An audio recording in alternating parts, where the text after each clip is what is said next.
Civil engineering students spend nearly 12 months designing, testing, building, and racing their concrete canoe. But how does concrete float, you may ask?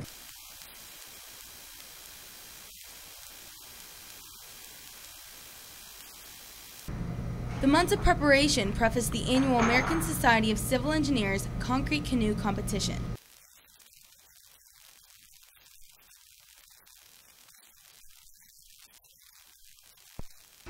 The team spends 5 hours a week in the water, learning to paddle and race the canoe. But winning the race isn't the only part of the competition. The team is scored in 4 categories: the design report, verbal presentation, canoe structure, and of course, the actual race. UC's concrete canoe team's report and presentation placed first at regionals.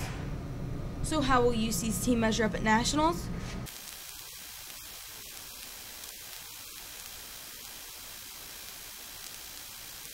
The national competition is June 13th. This is Kristen Lagori reporting for Bearcat Sports Page.